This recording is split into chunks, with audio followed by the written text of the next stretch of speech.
Hey guys, मैं हूं गुरांग और आज हम बात करने वाले हैं आईपीओ मार्केट की। तो जब भी आपने किसी कंपनी या स्टॉक में कभी ट्रेड करा होगा पहले, तो वो कंपनी ने कभी ना कभी अपनी जिंदगी में आईपीओ लिस्ट करा होगा, तभी वो स्टॉक मार्केट पे आई, स्टॉक एक्सचेंजेस पे आई और तभी आप ट्रेड कर पा रहे हैं। तो आज हम इस वीडियो में जानेंगे कि उस कंपनी का आईपीओ का पूरा प्रोसेस क्या था। स्टार्टिंग में वो कैसे स्टार्टअप फेज में थी, कैसे कैसे ग्रो करी और कैसे वो आईपीओ तक पहुंची। तो आज हम इस वीडियो में पूरी इस जर्नी के बारे में डिस्कस करने वाले हैं। तो हम इस पूरे आईपीओ के प्रोसेस को एक एग्जांपल से समझते हैं। तो मान लेते हैं कि मैं एक एंटरप्रेन्योर हूँ और मुझे एक स्टार्टअप करना है। तो मैं नोटिस कर रहा हूँ अपने आसपास कि इंडिया एक रूरल कंट्री है। मोस्टली जो पॉपुलेशन है इंडिया की, वो रूरल एरियाज में अक्यूमुलेटेड है अभी। और जैसे जैसे इंडिया में इंटरनेट का पेनिट्रेशन बढ़ रहा है, इंटरनेट चीपर हो रहा है, गवर्नमेंट काफी प्रमोट कर रही है और मैं समझ रहा हूँ कि इन नेक्स्ट डिकेड इंडिया काफी ग्रो करने वाली है और इंडिया की जो रूरल पॉपुलेशन है वो अर्बन में शिफ्ट हो जाएगी और जो अर्बन में भी लोग रह रहे हैं उनकी इनकम लेवल्स बढ़ जाएंगे। तो in the next decade India काफी ग्रो करने वाला है फ्रॉम इट्स करंट स्टेटस। तो इस समय मैं एक चीज नोटिस करता हूँ मार्केट में कि जो प्रीमियम प्रोडक्ट्स हैं वहां पर वहां पर स्कोप काफी है, वहां पर कम मार्केट है, वहां पर कम कंपनीज प्रेजेंट है।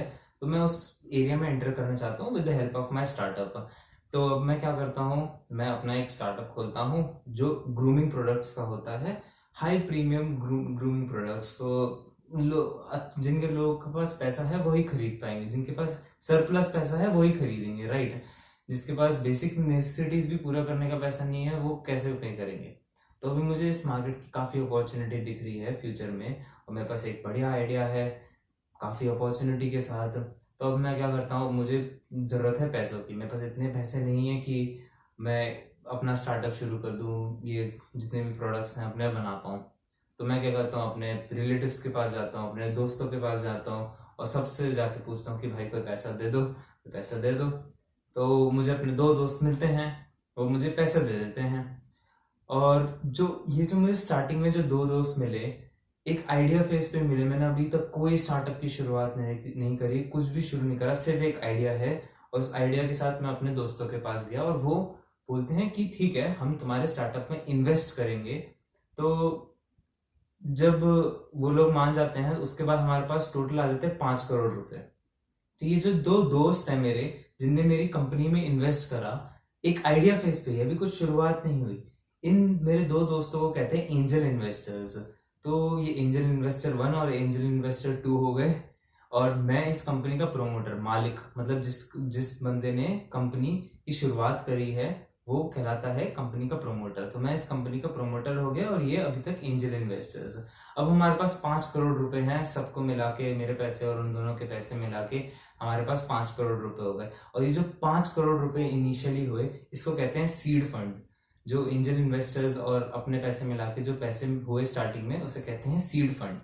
और जो ये 5 करोड़ रुपए हैं वो मेरे बैंक अकाउंट में नहीं आएंगे, ये जाएंगे कंपनी के बैंक अकाउंट में। तो ऐसा समझ लेते हैं कि एक कंपनी अपने आप में ही एक अलग से इंडिविजुअल है जिसका खुद का बैंक अकाउंट होगा। जैसे हमारी इनकम होती है उसमें से एक्सपेंस जाते हैं तो हमारे पास सरप्लस पैसा बचता है, वैसे ही कंपनी के पास कुछ रेवेन्यू आएगा प्रोडक्ट्स बेचने से, उसके कुछ एक्सपेंसेस होंगे, तो इसका खुद का बैंक अकाउंट होगा। तो अभी उसके बैंक अकाउंट में हैं 5 करोड़ रुपए हम सबके मिलके। और जब वो 5 करोड़ रुपए कंपनी के बैंक अकाउंट में जाते हैं, कंपनी के पास जाते हैं, तो वो कहलाता है इनिशियल शेयर कैपिटल। और ये जो 5 करोड़ रुपए हैं अभी कंपनी के पास कुछ नहीं है सिर्फ इन 5 करोड़ के अलावा। तो ये कंपनी की वैल्यूएशन भी हो जाती है। ये 5 करोड़ रुपए कंपनी की इनिशियल वैल्यूएशन हो गई इस स्टेज पे। इसके बाद कंपनी इशू करेगी शेयर्स। तो अब कंपनी इशू करती है शेयर्स 10 रुपए पे। कंपनी 5 रुपए भी इशू कर सकती है, 2 रुपए भी इशू कर सकती है, उसकी मर्जी होती है। तो मैं चाहता हूं कि हम अपनी कंपनी के शेयर्स इशू करें 10 रुपए पे। वैल्यूएशन थी 5 करोड़, शेयर्स हम इशू कर रहे हैं 10 रुपए पे, यानी टोटल हमें 50 लाख शेयर्स इशू करने पड़ेंगे जिससे उसकी वैल्यूएशन हो जाए 5 करोड़ रुपीज। तो अब हमने सपोज करते हैं कि अगर हमने 5 रुपीज पे एक शेयर को इशू करते तो हमें चाहिए होते 1 करोड़ शेयर्स। वैसे ही इस एग्जांपल में हम ले रहे हैं कि 10 रुपीज पे इशू करा है, तो हमें 50 लाख शेयर्स चाहिए। जो इसमें 10 रुपीज हैं, इसे कहते हैं हम फेस वैल्यू। एक कंपनी की फेस वैल्यू होती है, जो स्टार्टिंग में शेयर का जो प्राइस है उसे कहते हैं फेस वैल्यू। तो ये कंपनी की अब फेस वैल्यू, ये कंपनी के शेयर्स की फेस वैल्यू हो गई। और जो ये 50 लाख शेयर्स हमने करे हैं, ये हो जाते हैं ऑथराइज्ड कैपिटल, ऑथराइज्ड शेयर्स जो स्टार्टिंग में कंपनी ने इशू करे हैं। यानी इतने शेयर्स टोटल कंपनी के पास हैं। अगर एक कंपनी को 100% माने, ये तो हम 100% रिप्रेजेंट करता है ये कंपनी को। अब इसमें से अभी हमारे पास कौन कौन लोग हैं? मैं हूं और मेरे 2 दोस्त हैं जिनने इन्वेस्ट करा है इस कंपनी में। तो हम मान लेते हैं कि मेरे पास इस कंपनी का 40% स्टेक है, यानी ये जो 50 लाख शेयर्स हैं, इसमें से 40% शेयर्स मेरे हैं, 5% और 5% मेरे दोनों दोस्तों के हैं।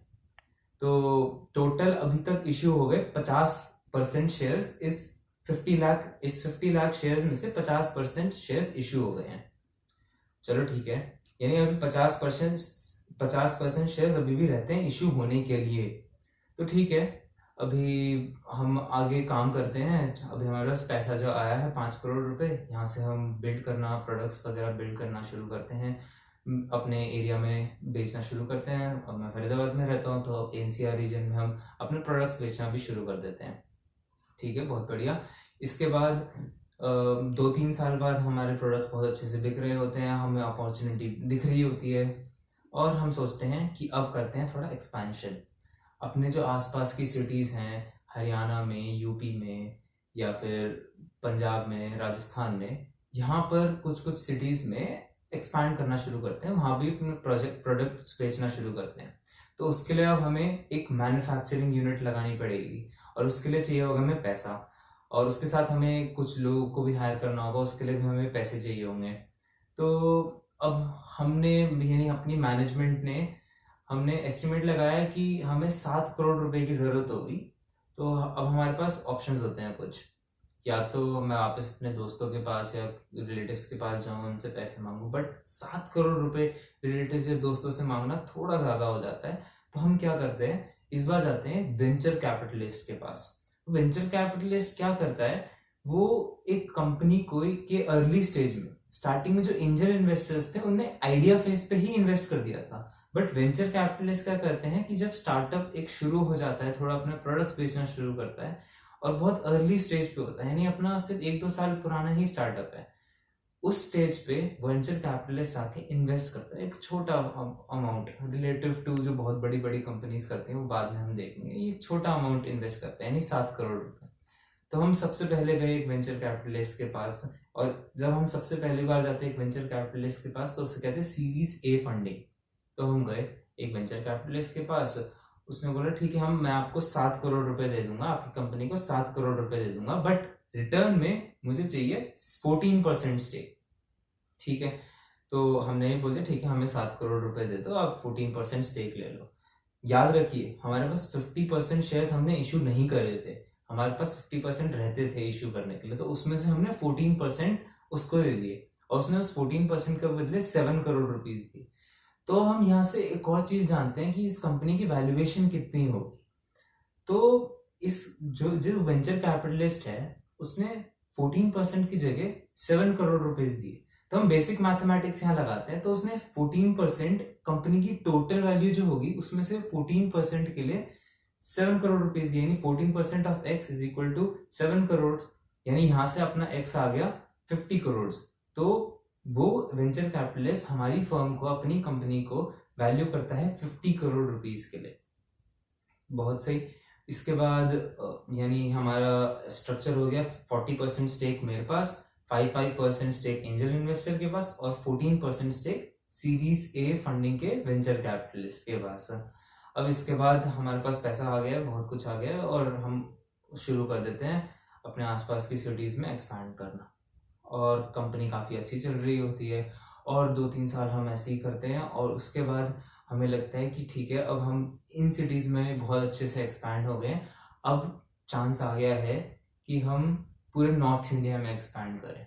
अब नॉर्थ इंडिया में एक्सपैंड करने के लिए हमें काफ़ी सारा पैसा चाहिए होगा, और मैनेजमेंट ने एस्टिमेट लगाया कि 40 करोड़ रुपीस की ज़रूरत होगी क्योंकि अब हमें नया प्लांट लगाना होगा, लोगों को हायर करना पड़ेगा, रॉ मटेरियल ज़्यादा ज़रूरत होगी, तो काफ़ी सारा कैपिटल एक्सपेंडिचर होगा।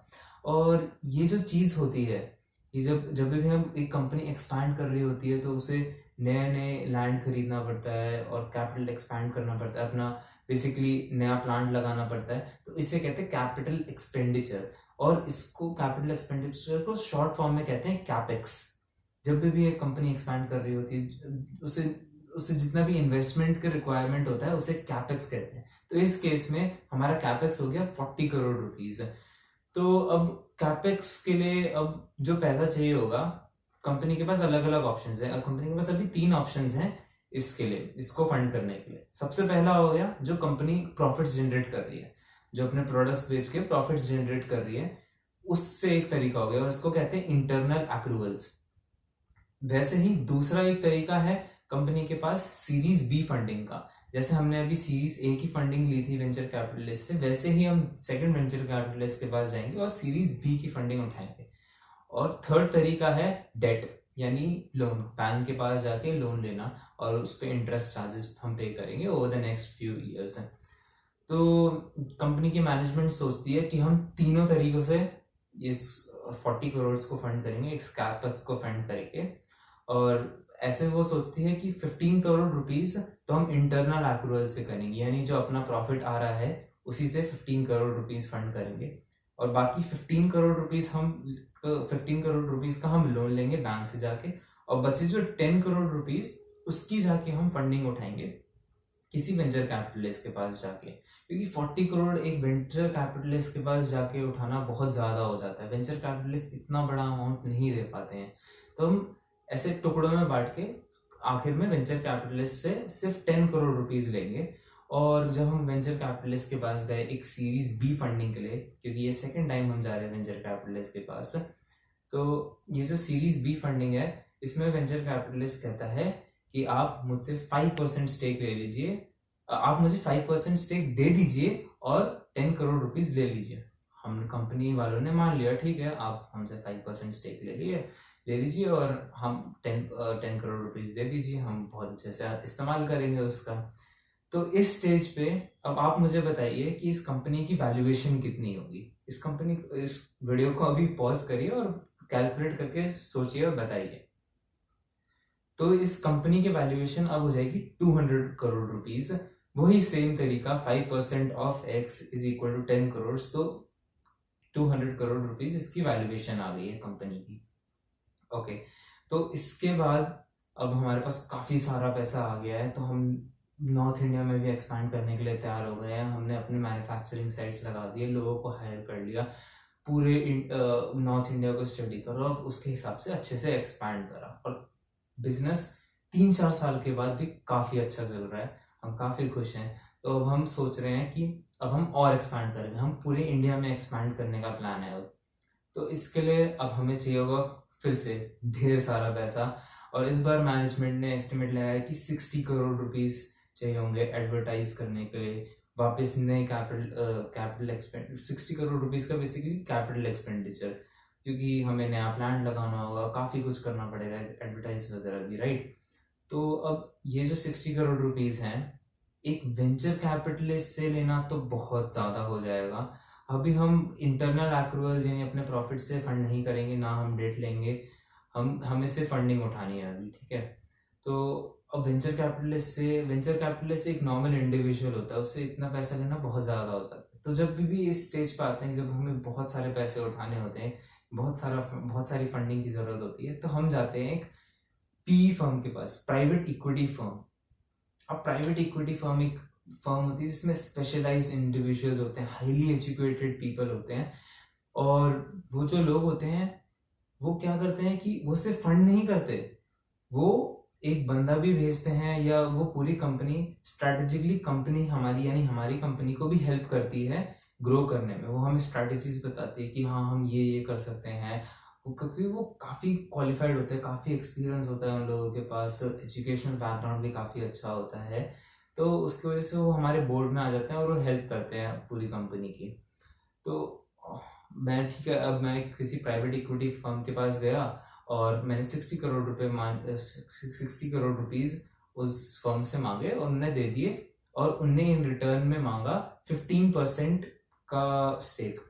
तो हमने ठीक है, यानी इसका मतलब वापस अब यानी पीई फर्म ने हमें वैल्यू करा 400 करोड़ रुपीज पे, 400 करोड़ रुपीज पे वैल्यू करा, क्योंकि वो 15% स्टेक दे रहे हैं, 15% स्टेक ले रहे हैं 60 करोड़ रुपीज के लिए। हाँ, तो यहाँ से अब हमारे पास काफी सारा पैसा आ गया, हम पूरे इंडिया में भी एक्सपैंड करने के लिए प्लान हो गया है।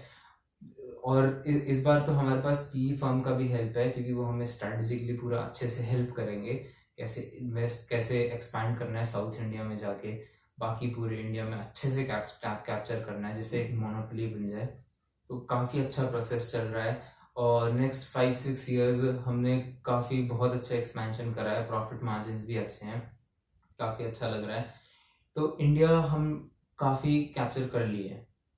अब हमने प्लान करा है कि हम इंटरनेशनल जाएंगे, यानी जो बाकी हमें डेवलपिंग नेशंस दिख रहे हैं अपने आसपास, नेबरिंग कंट्रीज या और भी जो दूर दूर कंट्रीज होंगे उसमें जाएंगे, क्योंकि हम सोच रहे हैं कि डेवलप्ड कंट्रीज में ग्रूमिंग प्रोडक्ट्स काफ़ी होंगे, ऑलरेडी कंपनीज ऐसी होंगी जो ग्रूमिंग प्रोडक्ट्स बनाती होंगी और लोग खरीदते होंगे। ठीक है, हम वहाँ पर नहीं जाना चाहते, हम दूसरे डेवलपिंग कंट्रीज में एक्सपैंड करेंगे इंटरनेशनली अच्छे से। अब जब इंटरनेशनली एक्सपैंड करते हैं तो और प्रॉब्लम आती है, वहाँ की गवर्नमेंट अलग होती हैं, तो उसकी वजह से वहाँ की पॉलिसीज अलग होती हैं, वहाँ के पूरे डेमोग्राफिक्स अलग होते हैं, क्योंकि हर कंट्री के लोग डिफरेंट टाइप के होते हैं। कुछ कंट्रीज में लोग ज़्यादा पैसा खर्च करते हैं प्रीमियम प्रोडक्ट्स खरीदने के लिए, कुछ कंट्रीज में जैसे जापान में लोग कम खर्चा करते हैं। तो हम ऐसी कंट्रीज में जाएंगे जहाँ पर लोग ज़्यादा खर्चा कर सके, ये सब के लिए पूरी एक रिसर्च टीम चाहिए होगी, प्लस हर एक कंपनी का टैक्सेशन अलग होता है, पॉलिसीज अलग होती हैं, इस सब के लिए एक पूरी टीम हायर करनी पड़ेगी, प्लस हर कंट्री में जाके हमें अलग अलग लैंड्स खरीदने होंगे या एक्विजिशंस करनी पड़ेंगी, जिससे हम वहाँ पर एक्सपैंड कर पाएँ। तो इसके लिए हमें चाहिए होगा ढेर सारा पैसा, और इस पॉइंट पे कंपनी के पास वापस कुछ ऑप्शंस अवेलेबल हैं। एक तो हो गया प्रॉफिट्स, यानी इंटरनल एक्रूअल्स से ही फंड करना, बट वो एक बहुत अलग स्टेप है, क्योंकि इतना कंपनी के पास प्रॉफिट नहीं है कि वो अभी इतना फंड कर पाए, तो हम इस मेथड से नहीं जाएंगे। दूसरा तरीका हो गया डेट, लोन उठा के, बट हम अब जब भी हम लोन लेंगे तो हमें इंटरेस्ट चार्जेस देने पड़ेंगे, और कंपनी वो अभी नहीं चाहती कि अभी इंटरेस्ट चार्जेस दें, फालतू का इतना बर्डन पड़े, तो हम डेट से भी नहीं जाएंगे। तीसरा तरीका हो गया एक और फंडिंग उठाना, बट अब और फंडिंग उठाने का भी मन नहीं है, तो हम फंडिंग भी नहीं देंगे किसी से भी। चौथा तरीका हो गया बॉन्ड्स। बॉन्ड्स भी एक डेट का ही तरीका है, एक लोन लेने का ही तरीका है इन्वेस्टर्स से। तो जब बॉन्ड्स बेसिकली हम लोन लेते हैं थोड़े से कम मार्जिन, थोड़े से कम इंटरेस्ट रेट पे, बट वापस वो एक डेट का ही तरीका है, तो हमें वो वापस नहीं करना है। और लास्ट तरीका कंपनी के पास है, वो है आईपीओ करना। ये तरीका मुझे बहुत पसंद आया इस स्टेज पे। तो अब कंपनी सोचती है कि हम आईपीओ के लिए जाएंगे, यानी हम जनरल पब्लिक, यानी हम जैसे लोगों से ही, आप जैसे, हम जैसे लोगों से पैसा उठाएंगे। तो कंपनी जाती है आईपीओ के लिए और पब्लिक से पैसा उठाती है। तो इसमें अब कुछ चीजें होती हैं कि कंपनी ने आईपीओ जाने के लिए क्यों सोचा, इतने सारे ऑप्शंस अवेलेबल थे, आईपीओ के लिए क्यों सोचा, आईपीओ कैसे होता है, कौन सी फाइनेंशियल इंटरमीडियरीज आईपीओ के लिए इन्वॉल्व होती हैं, आईपीओ में ही क्या क्या अलग अलग टर्म्स होती हैं, अलग अलग जार्गन्स होते हैं, आईपीओ के लिए लोग कैसे सब्सक्राइब करते हैं, आईपीओ के लिए हमें कैसे हायर करना पड़ता है। तो ये सारी जो चीजें हैं ये हम नेक्स्ट वीडियो में जानेंगे, क्योंकि इस वीडियो में हमने पूरा एक प्रोसीजर जान लिया है। थोड़ा सा वो एब्जॉर्ब करते हैं आज की वीडियो के लिए, और नेक्स्ट वीडियो में हम इसके आगे जानेंगे। जो यहाँ से इसके बाद जब आप सब्सक्राइब करते हैं तो आप अलग अलग चीजें देखते हैं, एक सब्सक्रिप्शन वैल्यू, यानी एक प्राइस बैंड होता है जहां पर आप खरीदते हैं। तो ये सब हम जानेंगे नेक्स्ट वीडियो में, और मैं आपको मिलता हूँ नेक्स्ट वीडियो में। तब तक keep investing and keep learning. Bye bye.